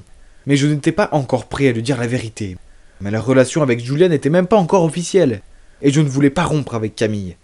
Mais quand même, elle n'a rien dit. Et alors, j'ai aussi gardé le silence. Un week-end, je suis allé dans un café de jeux de société avec les membres du club. Julia est aussi venue et quand il était temps de rentrer, elle m'a demandé si je pouvais la déposer chez elle. Évidemment, j'ai accepté et Julia m'a fait un gros câlin. Quand j'ai regardé à gauche, j'ai vu Lucas qui nous regardait. Mais ni moi ni Julia ne nous en sommes souciés. Laisse tomber Lucas. Julia est à moi maintenant. C'est ce que je me suis dit. Dans la voiture sur le chemin du retour, nous avons beaucoup bavardé. Et elle m'a dit qu'elle avait entendu dire que j'avais déjà une petite amie. Je me suis surpris à m'ouvrir à propos de Camille. J'ai même dit à Julia à quel point elle était ennuyeuse. Mais quand nous sommes arrivés chez elle, elle m'a demandé si je voulais rentrer boire une bière. Je veux dire, je n'ai pas eu à réfléchir 2 fois à ma réponse, et je ne pense pas que j'ai besoin de vous expliquer en détail ce qui s'est passé ensuite. Après cette nuit-là, Julia est toujours venue au club, et nous sommes restés amis, comme si rien ne s'était passé entre nous. Mais un mois plus tard, elle m'a soudainement envoyé un message et ma vie a basculé. « Victor, je suis enceinte », a-t-elle dit. Et elle avait même envoyé une photo du test de grossesse positif. J'étais tellement choqué, comment ça a pu arriver ? Je suis immédiatement allé chez elle et je lui ai même acheté un autre test de grossesse, juste pour être sûr. Et il n'y avait aucun doute que c'était positif. Et je lui ai dit que je la soutiendrais, que je partagerais la responsabilité. Après ça, j'ai décidé qu'il était temps de rompre avec Camille. Je lui ai parlé au téléphone et lui ai dit que nous étions trop différents. Elle était tellement introvertie alors que j'étais une personne active et ouverte. Bien sûr, ça lui a brisé le cœur. Elle a essayé de me retenir, mais j'allais devenir père et Julia avait besoin de moi. De plus, je n'étais plus intéressé par Camille. Au cours des mois suivants, j'ai passé beaucoup de temps avec Julia, et nous avons officiellement commencé à sortir ensemble. Je suis passé en mode protection totale. Je la récupérais à chaque fois qu'on sortait, comme pour aller à l'école, à notre club. En public, je m'occupais toujours d'elle, des plus petites choses, comme lui donner à manger et à boire, ouvrir la porte de la voiture, etc. Et bien sûr, Julia était très heureuse. Chaque fois que je faisais quelque chose pour elle, elle montrait toujours aux gens à quel point j'étais gentil et attentionné. Entendant cela, je devenais plus heureux et je prenais soin d'elle, encore plus. Quand nous n'étions que 2, je lui achetais de la nourriture et des pilules de grossesse pour m'assurer qu'elle allait bien. J'ai même commencé à lire des livres sur l'éducation d'un enfant. Elle aimait prendre des photos de tout ça pour les mettre en ligne. Peut-être qu'elle était vraiment fière d'un petit ami comme moi. Finalement, j'ai commencé à réaliser que cet enfant méritait une famille parfaite. Alors j'ai décidé de demander en mariage Julia. Bien sûr, on pourrait ne pas se marier avant un moment, mais des fiançailles rendraient au moins les choses plus réelles. J'ai acheté la bague et tout arrangé. J'ai choisi son restaurant préféré et juste avant le dessert, je me suis mis à genoux et j'ai dit « Je sais que nous allons vite et que tu n'es peut-être pas prête, mais je t'aime et je veux que notre bébé ait la meilleure vie possible. Je prendrai toujours soin de vous deux et j'ai hâte de passer ma vie avec vous. Veux-tu m'épouser ?» J'ai attendu et Julia avait l'air choquée, puis soudainement elle m'a demandé de me lever et avait l'air si embarrassée. Puis elle a dit eh bien, c'est gênant. Je ne pouvais pas le croire. Je lui demandais pourquoi et elle m'a répondu en fait, je ne suis pas enceinte. Alors, désolé que tu aies en quelque sorte rompu avec ta copine sans raison. Je n'ai pas compris, j'étais dans un état de choc. Mais le test était positif. Et Julia a dit oh mec, j'allais te le dire tôt ou tard. En fait, le test n'était même pas à moi. Je l'ai emprunté à une femme enceinte. Je voulais juste me venger de Lucas et lui prouver que d'autres gars me veulent aussi. Et que je peux vivre sans lui. Oh mon Dieu, c'était pour de vrai? Je ne pouvais pas le croire, je lui ai dit. Alors tu t'es servi de moi. Alors elle a presque ri et a dit je veux dire, sois réaliste. On ne se connaît à peine, pourquoi on se marierait? Ouais, bien joué. Tu m'as eu, j'ai dit avec amertume. Merci, Julia a répondu avec un visage vide. Puis elle s'est levée et elle est partie. Je me suis senti mal. Il s'est avéré que Julia n'était qu'une menteuse, elle avait fait tout ça juste pour se venger de son ex. Elle s'est jouée de moi comme d'un idiot et je suis tombé dans le panneau. Pauvre Camille, comment ai-je pu la traiter comme ça? Et c'est là que j'ai réalisé que je l'avais mérité. J'avais traité si mal Camille et maintenant Julia m'avait fait la même chose. Camille a toujours été là pour moi. C'était la fille la plus douce qui soit et mes stupides yeux errants m'avaient conduit à Julia. Eh bien, ça m'a servi. Mais je devais m'excuser auprès de Camille. Même si elle ne me pardonnerait pas, je ne pouvais pas vivre avec moi-même en sachant à quel point j'avais merdé. Alors c'est vrai ce qu'on dit. On récolte ce que l'on sème. J'ai certainement appris cela à la dure et je ne peux blâmer personne d'autre que moi-même. Une leçon bien et vraiment apprise. Ouais, voici un autre lot de factures qui s'ajoute à la pile. Oh, salut, je suis Zoé, une jeune diplômée devenue employée de bureau avec un salaire minable. Je peux à peine payer la nourriture et le loyer, sans parler de ma dette universitaire. Ce ne serait pas si grave s'il n'y avait que moi, car je pourrais me contenter de soupe aux nouilles. Mais je devais aussi penser à Birdie, ma petite sœur. Oh, elle est rentrée de l'école. Zoé, j'ai trouvé papa aujourd'hui. Hein? Je l'ai regardée avec un sourire en coin. En fait, ce n'était pas nouveau. Vous voyez, nos parents sont morts alors que Birdie n'était qu'une petite fille. Alors elle avait envie d'avoir des parents comme ses amis. Elle me disait souvent Zoé, tu es comme ma maman. Mais Clara et Polly ont aussi des papas et j'en veux un aussi. Elle était si innocente que chaque fois qu'elle voyait un homme sympathique dans la rue, elle me demandait Est-ce mon papa? Allez, viens ici. Comment était l'école aujourd'hui? Papa est vraiment très beau et il vit dans une grande maison. Viens, je vais t'emmener le voir. Oh mon Dieu, ce n'était pas une maison. C'était un manoir. Confuse, j'étais sur le point d'interroger Birdie à ce sujet, mais elle a commencé à sonner la cloche plusieurs fois. Avant que je ne puisse l'arrêter, quelqu'un semblant être le majordome est sorti et nous a joyeusement fait entrer sans poser de questions. C'est bizarre. Je sirotais mon thé glacé et regardais autour de moi, absorbant la riche énergie, quand soudain, un homme très élégant s'est approché. Le voilà, c'est papa. Hein? C'était si confus. Et la voir faire un câlin à un étranger était super embarrassant. J'ai parlé avec le gars pour comprendre ce qui s'est passé, et apparemment il s'appelle Harry et il a 22 ans comme moi. Hein? C'est dingue! Il a l'air beaucoup plus vieux et il agit comme tel. Quant à l'histoire du papa, il s'avère que Birdie attendait le bus scolaire et a vu une femme laisser tomber son portefeuille. Elle s'est donc précipitée pour le ramasser et s'apprêtait à le rendre, mais la femme s'est retournée, a vu Birdie le tenir et l'a accusée d'être une voleuse. Juste à temps, Harry est apparu et a prétendu être son père pour régler l'affaire. Puis il l'a emmené au manoir et le lui a fait visiter. C'est donc ce qui s'est passé. Oh, ma sœur. Birdie m'a tout raconté. C'est une enfant si précieuse. Je l'adopterai volontiers. Pas question! Pourquoi pas? Tu aimes être ici, pas vrai, Birdie? Zoé, j'aime vraiment cet endroit. Je peux jouer avec Oreo autant que je veux et maintenant, j'ai un papa, tout comme Clara et Polly. Mais je ne peux pas la laisser seule ici. Bien sûr que non. Tu peux rester avec Birdie. Quoi?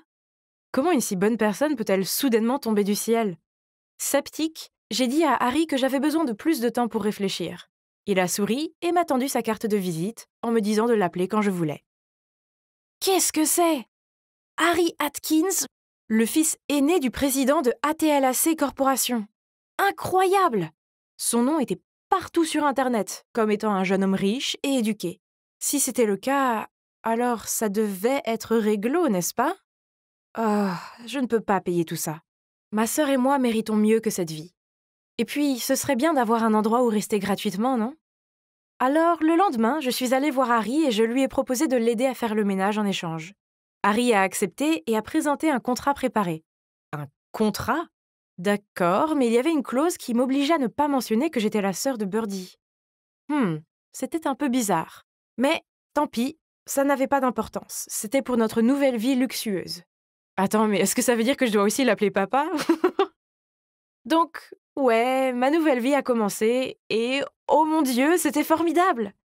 Une femme de chambre me ramenait le petit déjeuner au lit et faisait toute ma lessive. Pas besoin de mon aide aux tâches ménagères, il y a en fait plus de domestiques dans cette maison que de personnel dans mon bureau. Il est donc évident que je n'ai plus rien à faire. Malgré tout, j'ai voulu me rendre utile, parce que les entendre m'appeler mademoiselle me mettait dans l'embarras. Pourtant, il s'est avéré que je suis nulle pour les tâches ménagères. Une fois, j'ai mis la veste de costume d'Harry dans la machine à laver et j'ai fini par l'abîmer, ce qui l'a fait arpenter la pièce de long en large en colère. Et puis, il n'arrive jamais à dire quelque chose de gentil sur moi. Toujours à se plaindre des fleurs que j'ai achetées, ou à dire que les muffins que j'ai passé des heures à préparer étaient trop moelleux. Il a jeté tous mes objets faits main, parce qu'il pensait que c'était des déchets. Quel homme grossier! Oh, attendez, ce n'est même pas un homme. C'est juste un enfant têtu qui ne se soucie pas des sentiments des autres. Je vous le dis, s'il n'y avait pas Birdie et ce contrat, Mais ce ne sont que des petits reproches. En général, notre vie ici était géniale. Birdie est très heureuse, et la voir vivre sa meilleure vie me fait sourire. Mais, à mon insu, il s'est avéré que c'était le calme avant la tempête. La tempête Rachel, la fiancée promise d'Harry depuis son enfance. Elle vient d'une famille riche et est considérée comme une alliance de mariage convenable pour la famille d'Harry. J'ai entendu les domestiques dire que Harry est le successeur de l'entreprise, donc quand il épousera Rachel, l'entreprise sera encore plus florissante. Dès qu'elle m'a vue, Rachel n'a cessé de demander à Harry « Hey, qui est-ce? Pourquoi est-elle là? Et cette fille aussi? Pourquoi y a-t-il un enfant dans la maison? Qui est cette dame effrayante? » En entendant cela, Rachel m'a regardée de la tête aux pieds et a commencé à me poser des questions. « Pourquoi es-tu ici? Comment connais-tu Harry? Quand est-ce que tu pars? » Assez! Quel soulagement! Harry est intervenu juste à temps et l'a entraîné dans la salle de lecture. Rachel a suivi Harry, mais n'a pas oublié d'enrouler ses bras autour de son cou en me regardant d'un air satisfait. Hein? Qu'est-ce que cela est censé vouloir dire? Oh! Est-elle jalouse? Si c'est le cas, elle perd son temps. Parce que c'est vrai que j'ai le béguin pour quelqu'un, mais ce n'est pas Harry. Vous voyez, l'autre semaine, je rentrais de l'épicerie quand j'ai rencontré l'amour de ma vie. Mon sac à provisions s'est déchiré et mon soda, mes cookies et mes frites sont tombés. J'essayais de tout ramasser sans me faire écraser quand soudain un gars est apparu et m'a aidé, puis il m'a ramené chez moi. Il s'appelle Marcus et il est tellement sexy. Après ça, on a échangé nos numéros et on s'envoie des textos depuis. Il est si facile de parler à Marcus que je me suis confiée à lui sur tout, de l'adoption de Birdie au fait que je travaille maintenant comme femme de ménage. Il est si doux et gentil, et j'ai l'impression que je peux tout lui dire. C'est le prince de mes rêves. Bref, ma vie étrange au manoir continuait. Une chose est sûre, Harry était génial avec Birdie. Pour son anniversaire, il lui a fait la surprise d'une sortie au parc d'attractions. Je dois admettre que nous nous sommes beaucoup amusés ensemble. Birdie nous a fait monter 5 fois sur le carrousel, puis nous avons eu des glaces. Soudain, j'ai remarqué que Harry me regardait bizarrement. « Quoi? Tu as de la glace sur les lèvres. » Ici. Il s'est penché vers l'avant et a doucement essuyé la glace avec une serviette. À ce moment-là, une foule s'est précipitée et Harry a tendu la main pour nous rapprocher de lui, Birdie et moi. Nos regards se sont croisés et... pourquoi avais-je la chair de poule et le cœur qui battait à la chamade? Qu'est-ce que ça veut dire? A-t-il fait ça intentionnellement ou non? Et pourquoi ai-je eu ce sentiment étrange? Alors que j'étais encore plongée dans mes pensées, Harry a arrêté la voiture et a dit qu'il devait passer chez son frère pour prendre des dossiers. Hein? Ce n'est pas... Marcus? Marcus? J'ai balbutié. Vous vous connaissez? Je n'ai pas répondu, j'ai plutôt porté mon attention sur Birdie. En rentrant, je me suis demandé pourquoi Marcus ne m'avait jamais dit qui il était. Je lui ai demandé par texto, et il m'a répondu qu'il ne s'entendait pas, donc il ne voulait pas que je le sache. Malgré tout ça, je suis restée éveillée toute la nuit, à penser à Marcus, et aussi à Harry. La moindre des choses est de dire que j'étais confuse à propos de tout. Puis Marcus et Rachel se sont soudainement pointés à la maison d'Harry un jour avec un sac d'épicerie. Rachel a annoncé qu'elle préparait un gâteau car c'était bientôt son anniversaire et que nous devions tous y assister. Ok, bizarre, mais peu importe. J'étais en train de préparer la pâte lorsque Marcus a pris ma main remuante et a insisté pour m'aider. Soudain, Harry s'est interposé entre nous. En voyant cela, Rachel a tiré sur le bras d'Harry et l'a éloigné. J'ai écarquillé les yeux d'horreur en voyant le mélange voler en l'air et nous éclabousser au ralenti. Nous sommes restés là, couverts de pâte à gâteau, tandis que nous échangions des regards en feu. Ok. Donc, après cette petite scène, je pense qu'il est clair que Harry a des sentiments pour moi. Plus tard, quand Marcus et Rachel sont partis, et que je venais de prendre une douche, Harry a frappé à ma porte et m'a dit en souriant. « Zoé, il y a un dîner de famille demain où tu vas rencontrer mes parents. T'inquiète, tu n'auras rien à dire. En guise de remerciement, je vais payer tes dettes d'université. » D'accord, c'était bizarre, mais à ce stade, j'avais appris à ne plus poser de questions. En plus, ce serait bien d'être libre de toutes ces dettes. Et c'était juste un dîner, n'est-ce pas? Je veux rompre les fiançailles avec Rachel. C'est ma petite amie, et nous avons déjà un enfant ensemble. Quoi? J'ai failli crier de surprise, mais Harry m'a serré la main pour m'empêcher de dire quoi que ce soit. Alors je suis restée assise, l'air abasourdi. À ce moment-là, Marcus et Rachel ont fait irruption. Arrête cette comédie! Maman, papa! Ce n'est pas sa petite amie. Et cette petite fille est en fait sa sœur. C'est juste une pauvre servante. Oui, c'est vrai. Je le savais depuis le début. J'ai demandé à Marcus de faire semblant de t'aimer pour avoir des preuves. Qu'est-ce que c'est que tout ça? Maman, papa, un menteur comme lui ne mérite pas d'être l'héritier de votre entreprise. J'espère que vous le reconsidérerez. Je n'ai pas compris. Qu'est-ce qui se passe ici? Petite amie? Mon enfant? L'héritier de quoi? Je ne savais qu'une chose, c'est que j'avais été trompée à la fois par mon béguin et par Harry.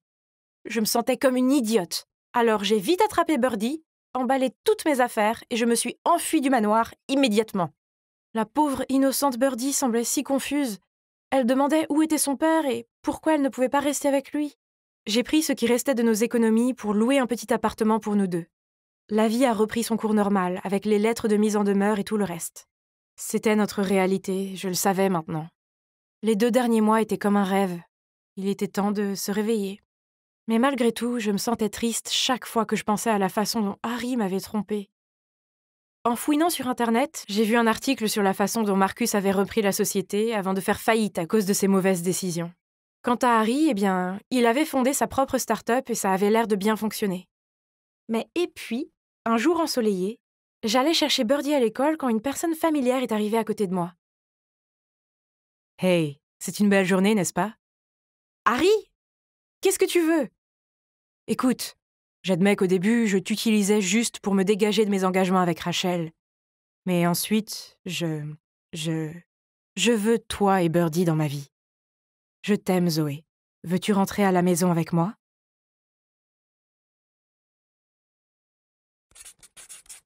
Allez, laisse-nous le voir pour une fois. C'est pas comme si c'était si bien que ça. Qu'est-ce que ces sportifs connaissent à l'art de toute façon? Je me suis rapidement baissé pour ramasser mes précieux dessins, et c'est alors que j'ai entendu une voix. Oh, tu aimes aussi les animés? Est-ce que c'est la série Under the Moonlight? Oh mon Dieu, ne me dis pas que tu es Odazai. Ouais? C'est vraiment toi? Je suis Mia, je suis une de vos grandes fans. Oh mon Dieu, je n'arrive pas à croire que je vous rencontre dans la vraie vie. Donc l'intello, c'est moi, Jack, et la jolie fille, c'est Mia. C'est notre première conversation ensemble, celle où elle a découvert que je suis Odazai, qui est mon nom de plume. Peu après, Mia est devenue ma petite amie. C'était bien de sortir avec une fille qui partageait les mêmes intérêts que moi. Nous pouvions regarder des animés ensemble tout le temps. Juste comme ça, nous étions plongés dans le film Amagi Brilliant Spark. Soudain, Mia s'est tournée vers moi et m'a demandé « Jack, la fête d'Halloween de l'école a lieu la semaine prochaine, et je ne sais pas comment m'habiller. » « Et pourquoi n'essaies-tu pas de te déguiser en Latifa Florenza? Mia m'a jeté un regard sceptique. Il est impossible qu'une fille ordinaire comme moi puisse se déguiser en une si belle fille d'animé. J'ai souri. Bien sûr que tu peux, ne t'inquiète pas, je vais t'aider. Nous avons donc commencé à préparer nos costumes. J'allais me déguiser en Gojo et Mia en Latifa Florenza. Excitants, n'est-ce pas? Nous sommes allés sur internet pour regarder des tonnes de vidéos de tutoriels de maquillage de Dreamgirl et nous avons rejoint des groupes de cosplay pour acheter nos costumes. L'achat de ces costumes était la partie la plus facile, mais la technique de maquillage des filles d'animé était une tâche assez difficile à réaliser. De grands yeux ronds, une couleur d'yeux non naturelle, des cils épais et longs, un menton pointu et une petite bouche, etc. C'était Mia. Je parie qu'elle vient de casser un autre crayon à sourcils en deux. Ce truc de maquillage semblait stressant, hein. Je suis arrivé le premier à la fête et j'ai attendu Mia dehors. Je me sentais plutôt cool dans mon costume de Gojo et j'avais hâte de voir Mia dans le sien. Oh mon Dieu, c'est Mia? Elle était encore plus belle que la déesse de l'histoire. Je ne pouvais pas m'empêcher de la complimenter sur son kawaii. Quand nous sommes entrés, tout le monde était bouche bée devant Mia. J'ai pris sa main et l'ai conduite au centre. Et bien sûr, Mia et moi pouvions clairement entendre certains d'entre eux dire « Qui est-ce? Mia, la petite amie de Jack? Et est-ce Mia ?» Je n'arrive pas à croire que cette fille était assise à côté de moi en classe. C'était définitivement un moment de fierté pour le petit ami, surtout quand elle a été élue la mieux habillée de la soirée. Certaines filles habillées en animaux sexy ont même levé les yeux au ciel avant de partir en courant, tandis que Mia sautait de joie. Je suis tellement heureux pour ma copine. Puis le lundi matin, je me rendais en classe, m'attendant à rencontrer Mia dans le couloir, comme d'habitude. Mais cette fille flamboyante aux cheveux complètement roses et portant une tenue d'écolière de manga japonais se tenait devant le casier de Mia. Quoi ? Je me suis raclé la gorge et j'ai dit en plaisantant « Salut bébé, j'adore tes nouveaux cheveux et ta tenue. » Vraiment, je suis contente que ça t'a plu. J'ai décidé que j'allais être une fille d'animé à partir de maintenant. Quoi ? Alors, elle va ressembler à ça tout le temps? Je veux dire, j'aime bien son look animé, mais c'est sûrement mieux de le garder pour une occasion spéciale. Alors que je ne savais pas quoi dire ou faire, j'ai réalisé qu'une foule s'était rassemblée autour de nous. Enfin, autour de Mia. Une fille m'a presque renversé en courant vers Mia pour demander une photo avec elle. J'ai toujours pensé que j'étais le seul ici à aimer les animés. Quoi qu'il en soit, voir Mia prendre joyeusement des photos avec ses admirateurs était plutôt cool. Qui n'aimerait pas avoir une petite amie jolie et célèbre, n'est-ce pas? Après ça, Mia est devenue une sensation sur internet et les autres élèves de l'école semblaient jaloux qu'une fille comme elle sorte avec un mec comme moi. Ces deux gars de la classe avaient même la photo de Mia sur leurs écrans de garde. Je sais, ça donne la chair de poule, mais ça prouve juste à quel point ils étaient désespérés, non? Mais avez-vous essayé de sortir en public avec une fille d'animé? Eh bien, il faut environ 10 fois plus de temps que la normale pour faire quelque chose. Toutes ces fangirls et quelques fanboys sont apparus de nulle part et ont arrêté Mia pour discuter et prendre des photos. Elle a adoré et leur a fait un symbole cœur de la main, tandis que je restais là comme l'homme invisible. Pour être honnête, je me suis progressivement rendu compte qu'avoir une petite amie animée était vraiment irritant. Vous vous demandez pourquoi? Ne bougez pas, je vais vous le dire. Ce matin-là, j'avais un contrôle de maths très tôt, donc je ne pouvais pas être en retard. Mais je devais aussi aller chercher Mia, et on ne la voit nulle part. Alors je lui ai envoyé un texto. « Dépêche-toi s'il te plaît, mon contrôle commence bientôt. » Quelques minutes plus tard, elle s'est approchée de moi en soufflant et en gémissant. « merci beaucoup, maintenant je n'ai plus de lentille de contact. Tu ne sais pas à quel point les yeux sont importants pour une fille d'animé. » Donc 0,04 pouces de ton œil est plus important que mon test.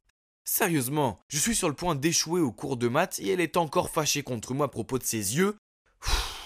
Et puis à l'heure du déjeuner, j'ai remarqué qu'il y avait quelque chose sur les lèvres de Mia. Alors j'ai tendu la main pour l'essuyer. Attends, qu'est-ce que tu fais? Tu es en train de ruiner mon maquillage. Je me suis réveillé à 6h du matin pour faire ça. Bébé, tu as de la moutarde sur les lèvres. Elle m'a regardé fixement puis a sorti son miroir compact et a lentement épongé la tache. Donc, comme vous pouvez le voir, je ne pouvais même pas la toucher, donc bien sûr, elle ne me permettait jamais de l'embrasser ou autre, mais honnêtement, je ne veux pas que ce maquillage se répande sur mon visage, ou que mes lèvres deviennent corail ou violette. Oh, sans parler du fait que Mia est devenue obsédée par son reflet. C'est devenu si grave que nous ne pouvions plus maintenir un contact visuel ou tenir une conversation correcte sans qu'elle ne se regarde toutes les 5 secondes. Pour mon anniversaire, j'ai emmené Mia dans un restaurant japonais sympa en ville, mais la salle était pleine ce soir-là, et nous n'avons pas eu d'autre choix que de nous asseoir près d'une fenêtre en verre réfléchissant. Et vous l'avez deviné, elle a passé tout le repas à vérifier ses angles dans la fenêtre, et a constamment changé sa raie de cheveux ou repositionné délicatement ses doigts pour encadrer son visage. J'ai été tellement irrité que je lui ai demandé si je n'interrompais pas quelque chose entre eux deux. Ce à quoi elle a répondu qu'elle voulait juste vérifier si ses yeux étaient assortis à sa couleur de cheveux. J'étais sans voix. C'était mon repas d'anniversaire, mais elle se souciait plus de son propre reflet que de me parler réellement. À ce moment-là, j'en avais vraiment assez de cette version d'animé de Mia, et je voulais juste revenir à ce qu'elle était avant, quand nous regardions des films, étudions le japonais et projetions de voyager au Japon pour voir les cerisiers en fleurs ensemble. Puis, une idée a surgi dans ma tête. Mia, tu veux aller camper avec moi ce week-end? Où est-ce que tu veux aller? Camping Paradise, à condition que tu ne te maquilles pas. Pourquoi tu n'aimes pas mon maquillage? Tu ne penses pas que je suis jolie comme ça? Bébé, tu es toujours la plus jolie, mais je veux dire, et si j'ai envie de t'embrasser? Mia a gloussé timidement et a accepté. Oh oui, nous allions passer un week-end ensemble dans les bois et j'allais revoir la même vieille Mia. Tout semblait être une bonne idée, n'est-ce pas? Mais ce matin-là, quand je suis arrivé pour la récupérer, elle est réapparue dans son look d'animé complet. Pourquoi es-tu maquillée? C'est une opportunité incroyable de faire des photos, j'ai besoin d'une nouvelle photo à poster sur mon Instagram. Ok, ça a vraiment ruiné mon humeur, mais au lieu de me disputer, j'ai conduit Mia au camping. Et vous savez quoi? Il s'avère que ce week-end était littéralement juste un photoshoot pour elle. Elle voulait des photos de tout. C'était vraiment trop. Nous ne pouvions pas faire 30 mètres sans qu'elle ne s'arrête pour me demander de prendre d'autres photos d'elle posant près d'un arbre, d'une tente, et à une occasion même de la basket perdue de quelqu'un. Puis le soir, elle ne voulait jouer qu'avec son téléphone car elle avait beaucoup d'éditions à faire. On aurait dit que tout ce que nous faisions n'était que pour une séance de photos. Cela me rendait fou, alors j'ai fini par lui crier. Tout ce qui t'intéresse est tes stupides fans, et pas moi. Tu n'es plus drôle. Puis je me suis tourné sur le côté et j'ai boudé comme ça jusqu'à ce que je finisse par m'endormir. Je voulais juste retrouver ma petite amie amusante et insouciante, pas ce personnage d'animé obsessionnel auquel elle s'est transformée. Quand je suis rentré à la maison, nous ne nous sommes pas parlé pendant les quelques jours suivants. Je me suis occupé en dessinant des doujinshi, en regardant des animés et en apprenant le japonais. Oh mec, ces choses étaient bien plus amusantes quand je les faisais avec Mia. Puis un jour à l'école, alors que je me dirigeais vers mon casier, j'ai entendu une fille en pleurs dire qu'un garçon l'avait rejetée. Et ses amis la consolaient et lui disaient qu'elle lui apprendrait à se maquiller et la relookerait pour que le prochain garçon qu'elle aimerait ne le rejette pas. Cela m'a fait réfléchir. Mia était si négative envers elle-même, jusqu'à ce qu'elle commence à s'habiller comme une fille d'animé. C'est alors qu'elle est devenue si confiante et dynamique. Peut-être que j'ai été un peu insensible à ses sentiments. J'ai besoin d'aller la trouver. En arrivant chez Mia, je l'ai vue debout devant la porte avec un beau garçon. Je n'arrive pas à y croire. Furieux, j'ai jeté les fleurs par terre et je me suis retourné pour partir. « Jack, ne pars pas, attends-moi !» J'ai continué à marcher mais je me suis arrêté quand j'ai entendu le garçon dire « Ce loser ne mérite pas une fille d'animé sexy comme toi, Mia. » Tu aimes les filles d'animé? Alors va t'en trouver une dans les histoires d'animé. Je suis Mia et je ne suis pas juste un personnage pour que tu le regardes. Jack, je suis désolé, ne sois plus en colère contre moi. J'ai seulement essayé d'être une fille d'animé parce que je sais que tu les aimes. J'ai laissé échapper un long soupir et les regardé. La vérité est que je n'étais plus en colère contre elle, mais j'ai essayé de garder un visage impassible pendant qu'elle continuait. Jack, ne me fais pas le coup du silence, je suis malheureux sans toi. Et je me fiche que les autres me disent que je suis jolie, je me soucie seulement de ce que tu penses. Puis elle a éclaté en sanglots. Je ne pouvais pas faire semblant de ne plus me soucier d'elle. J'ai essuyé ses larmes et j'ai pris son visage dans mes mains pour regarder attentivement la fille que j'aime. Mais attendez, sous le maquillage taché, que sont ces petites taches rouges exposées sur sa peau? Oh mon Dieu, qu'est-ce qui ne va pas, Mia? Je ne sais pas, ça me démangeait au début et ça a commencé à empirer. Inquiète, je l'ai emmenée directement dans un hôpital dermatologique. Le médecin a dit que Mia était allergique à certains composants des produits du maquillage et lui a prescrit des médicaments. Ouf! Heureusement, elle a juste dû arrêter de se maquiller pendant un certain temps et utiliser une crème spéciale pour se rétablir. Et si tu me quittais parce que je ne peux pas être une fille d'animé pendant un moment? Mia, je t'aime pour toi, avec du maquillage ou non. Tu es toujours la plus belle fille du monde pour moi. De toute façon, ta santé passe avant tout. Tu me trouves vraiment belle? Oui, vraiment. En plus, c'est mieux comme ça, car je peux t'embrasser sans avoir l'air d'un clown. Donc, Mia et moi sommes remis ensemble. Mia a finalement réalisé que je l'aime pour elle et que je me soucie de sa santé et de sa beauté intérieure, pas seulement de son apparence. Maintenant, elle ne se maquille plus comme une fille d'animé, enfin, sauf si c'est pour une fête ou un événement cosplay. Au quotidien, elle ne se maquille que légèrement, malgré cela, elle est toujours parfaite pour moi. Quant à moi, je travaille sur une nouvelle série de doujinshi intitulée « Je n'ai pas besoin d'attention, je veux juste ton cœur », qui est inspirée par Mia car elle m'amuse, ce qui l'enthousiasme beaucoup. Et la série sera publiée bientôt. Salut, c'est encore moi, Diane. Dans la première partie de mon histoire, je vous ai raconté comment j'ai découvert que mon petit ami Brett était en fait mon demi-frère. Quand je l'ai ramené une fois à la maison pour le présenter à ma mère, qui n'était pas non plus ma vraie mère, j'étais très en colère contre ma mère et ma tante. Je les aimais tellement toutes les deux. Mais elles m'ont menti toute ma vie. Imaginez comme j'ai dû être blessée. Maintenant, avec le fait que mon père était aussi le père de Brett, bien sûr c'était une erreur de continuer à le fréquenter. Alors un jour, nous nous sommes rencontrés sur le campus de notre université et je lui ai dit que je voulais rompre avec lui. C'était tellement horrible de lui briser le cœur comme ça. Mais la vérité serait bien pire. Une partie de moi voulait vraiment lui dire, parce que après, je pourrais rencontrer mes vrais parents. Mais alors, Brett allait vraiment souffrir. De toute évidence, Brett n'a pas bien pris la rupture. Il m'a appelé tant de fois. Et il est même venu chez moi pour me supplier de revenir, même s'il savait que ma mère ne voulait pas de lui là-bas. Je l'ai complètement évité, car j'avais l'impression que si je le voyais, je voudrais juste être à nouveau avec lui. J'ai fini par prendre un semestre de congé de l'université pour me remettre les idées en place. Mais ce n'était pas seulement pour éviter Brett, j'avais aussi une autre raison. J'ai remarqué que l'entreprise de mes parents biologiques embauchait un stagiaire en finance. J'ai découvert ça en cherchant sur Google un jour, et j'ai réalisé que je devais postuler. Eh bien, j'ai eu le poste. J'étais si nerveuse de rencontrer mes parents, et le tout premier jour, mon manager m'a présenté à mon père. Je devais essayer d'agir aussi normalement que possible, comme n'importe quel autre employé. Mais à l'intérieur, je criais, en espérant pouvoir lui dire qui j'étais vraiment. Quelques jours plus tard, j'ai enfin rencontré ma mère. Ma collègue m'a dit que parfois elle venait apporter le déjeuner à son mari. Et dès que je l'ai vue, j'ai commencé à trembler. Elle a tendu son déjeuner à mon père et lui a donné une bise sur la joue, et ils avaient l'air si mignons ensemble. Je ne pouvais pas m'arrêter de la regarder, et quand elle est partie, elle m'a jeté un regard et elle a souri. Soudain, je me suis sentie si émue, comme si j'avais perdu quelque chose que je n'avais jamais eu. J'ai fini par courir aux toilettes et par pleurer en secret. C'était tellement bouleversant. Lorsque mon anniversaire est arrivé, mes collègues ont organisé une petite fête d'anniversaire pour moi au bureau. Ma mère et mon père se sont joints à nous pour me féliciter, et m'ont même chanté bon anniversaire. Je n'arrêtais pas de regarder ma mère et j'ai remarqué qu'elle avait les larmes aux yeux. Je savais que c'était parce que mon anniversaire était le même que celui où elle m'a perdu, son seul enfant. Si seulement elle savait que j'étais là, juste devant elle. Ce soir-là, en rentrant à la maison, j'ai vu que ma mère et ma tante m'avaient aussi préparé une fête d'anniversaire surprise. Ça m'a rendue encore plus émotive, car j'ai repensé à toutes ces années. Peu importe qu'elles soient toutes les deux très occupées, elles m'organisent toujours une fête. À l'intérieur, j'avais l'impression de devenir folle. Je me sentais tellement déchirée entre les émotions pour ma famille biologique et adoptive. Je ne sais pas pourquoi, mais j'ai décidé que c'était le bon moment pour parler à ma mère et à ma tante de ma décision de rencontrer mes vrais parents. Ne vous inquiétez pas, je ne vous quitterai jamais toutes les deux. Et ma tante, je ne leur dirai jamais que c'était toi qui m'as kidnappée. Après ça, ma mère et ma tante pleuraient toutes les deux et m'ont remercié d'avoir promis de ne pas les quitter. Et elles ont même proposé de m'aider à retrouver mes parents, ce qui m'a fait pleurer aussi. Vous vous posez probablement des questions sur Brett. Eh bien un jour, j'étais dans l'ascenseur et tout à coup les portes se sont réouvertes et Brett se tenait juste là avec mon père. J'ai voulu m'enfuir, mais j'ai dû l'affronter. J'ai vite dit « Ah, hey, ça faisait longtemps Brett, je travaille ici maintenant. Qu'est-ce que tu fais ici ?»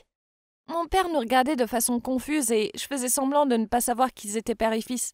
Alors il m'a expliqué « Diane, c'est mon père. Vous avez dû vous rencontrer en travaillant ensemble. Papa, voici mon, ex-copine, Diane. Je t'en ai parlé, a-t-il dit. Puis mon père m'a complimenté et m'a dit que j'étais une fille formidable au travail et qu'il était désolé que ça n'ait pas marché pour nous. Brett m'a alors regardé avec tristesse. Je lui ai dit que j'avais du travail à faire et je me suis empressée de partir. Vous voyez, j'étais uniquement concentrée sur le fait de me révéler à mes parents et je ne voulais pas que quelque chose me distrait. Mais ça allait être difficile maintenant que mon père savait que j'étais l'ex de Brett. Mais heureusement, ma tante avait découvert quelque chose sur Ashley que je pouvais utiliser. Ce soir-là, ma tante est venue dans ma chambre et m'a dit qu'elle avait fait des recherches sur Ashley. Elle avait peur qu'Ashley commence à m'ennuyer si elle découvrait que j'essayais de retrouver ma famille. Il s'est avéré que ma tante était amie avec un ami proche d'Ashley. La même amie qui a aidé Ashley à engager ma tante pour me kidnapper. Alors, ma tante l'a rencontrée pour lui poser des questions sur Ashley. Et elle lui a dit qu'Ashley était mariée et qu'elle avait une fille. Quant à son fils, Brett, depuis qu'il était enfant, elle l'avait donné à la famille de son père, alias mes parents. Alors, ma tante est allée chercher la maison d'Ashley. Elle l'a vue aller quelque part avec des amis et l'a suivie. Elle a entendu Ashley se vanter de sa fille. Puis son ami lui a dit « Ok, Ashley, tu as de la chance d'avoir 2 enfants géniaux. » Mais Ashley a juste ri et a dit « Oh, Brett, ce garçon, est si têtu. Il n'est pas du tout comme moi. Il doit tirer sa personnalité de son père, quel qu'il soit. Soyons honnêtes, jusqu'à ce jour, je ne sais toujours pas et ne me soucie même pas de le savoir. Ma tante ne pouvait pas croire ce qu'elle entendait, alors elle a demandé à nouveau à son amie. Et puis oui, une autre vérité choquante est sortie. Mon père n'était même pas le père de Brett. À l'époque, Ashley avait couché avec quelques hommes au hasard pour essayer de tomber enceinte. Puis elle a fait croire à mon père que le bébé était le sien, pour qu'il prenne ses responsabilités et divorce de sa femme. Mais ça n'a pas marché. Mais elle a quand même continué à mentir et a remis Brett à mes parents, juste pour que Brett puisse hériter de la société de mes parents. Oh mon Dieu, Ashley était un tel monstre. Elle avait trompé tant de gens. Tout ce que je voulais, c'était la dénoncer. Mais ma tante m'a dit que nous n'avions pas encore de preuves valables. J'ai donc dit à ma tante que je trouverais un moyen d'obtenir des échantillons d'ADN de Brett et de mon père. Tout d'abord, j'ai demandé à Brett de me rencontrer dans un café et je me suis excusée de mon comportement de fantôme. J'espérais qu'il comprendrait et que nous pourrions être en bons termes. À ma grande surprise, il m'a avoué qu'il était toujours amoureux de moi. Dans mon esprit, je me suis dit « Moi aussi, je t'aime toujours. J'ai juste souhaité que tout cela soit bientôt terminé et que nous puissions nous remettre ensemble. » Alors que nous nous disions au revoir, nous nous sommes serrés dans les bras et j'ai rapidement attrapé un cheveu qui était tombé sur son épaule. Avec mon père, j'ai réussi à trouver quelques poils de son visage sur son rasoir dans la salle de bain près de son bureau. Mais en sortant, j'ai vu qu'il y avait un dessin d'enfant sur son mur qui était signé par Brett. Ça n'était rien de spécial, mais ça m'a vraiment fait sentir mal. Il est clair que mon père aimait tellement Brett et qu'il était si fier de lui. Je ne voulais pas leur gâcher ça. Et bien sûr, les résultats de l'ADN étaient conformes aux attentes. Brett n'était pas le fils de mon père, mais j'hésitais tellement à révéler la vérité. Je craignais que les sentiments de mes parents pour Brett ne changent. S'ils savaient que j'étais leur fille et que Brett n'était pas vraiment lié à eux par le sang, peut-être l'aurait-il simplement abandonné. Et avec la relation entre moi et Brett, ils pourraient jamais l'accepter. Donc, à la fin, nous pourrions tous perdre quelqu'un que nous aimons. Un fils pour eux, un amant pour moi et une famille pour Brett. Si je gardais tout caché, peut-être que Brett et moi pourrions nous remettre ensemble et je pourrais voir mes parents comme ça. Ça serait tellement mieux pour tout le monde, non? Et ça l'a été. Brett a fini par rejoindre la société aussi. Et je pouvais voir qu'il voulait se remettre avec moi, donc tout allait pour le mieux. Mais un jour, Brett, mon père et moi étions en train de déjeuner ensemble. Et Ashley a fait irruption. Juste devant nous, elle a commencé à crier sur mon père, disant qu'il maltraitait Brett en lui donnant seulement un poste de stagiaire. Brett s'est rapidement levé et a expliqué que c'était son propre choix. Mais Ashley était furieuse. Elle a demandé sans vergogne à mon père de lui donner à elle et à sa nouvelle famille plus d'argent, y compris pour les frais de scolarité de sa fille. Elle faisait essentiellement du chantage à mon père. Elle disait que dans le passé, elle avait remis son fils à mes parents par pitié parce qu'ils avaient perdu leur enfant, alias moi. Alors elle pensait que c'était normal de lui demander de l'argent. Mon père ne lui a pas répondu et Brett était tellement en colère et gêné par le comportement de sa mère. Il lui a dit d'arrêter et l'a pratiquement traîné dehors. J'étais presque aussi en colère que Brett. Je me suis vite excusée et j'ai laissé mon père tout seul. Par un coup de chance, je suis tombée sur Ashley à nouveau. Après le travail, je suis allée acheter de la crème solaire et quand c'était mon tour de payer, j'ai senti quelqu'un me pousser par derrière. Puis la personne m'a dit « Je suis pressée, laissez-moi partir en premier, j'ai préparé mon argent. » Et oui, c'était nul autre qu'Ashley. Et l'argent qu'elle détenait était probablement l'argent de mon père. Il est clair que c'était pas pour les frais de scolarité de sa fille. Elle m'a pas reconnue et n'a même pas réalisé qu'elle m'avait fait tomber mon sac. Mais juste avant que je ne le prenne, elle est arrivée en premier. Et puis, il y avait une photo de moi à l'intérieur, de ma mère et de ma tante quand je n'étais qu'un bébé. Dès qu'elle l'a ramassée, son visage a changé. Elle a semblé reconnaître ma tante et soudain, elle a réalisé qui j'étais. Oh mon Dieu, je ne m'attendais pas à devoir affronter Ashley de cette façon. Est-ce qu'elle me ferait du mal maintenant ?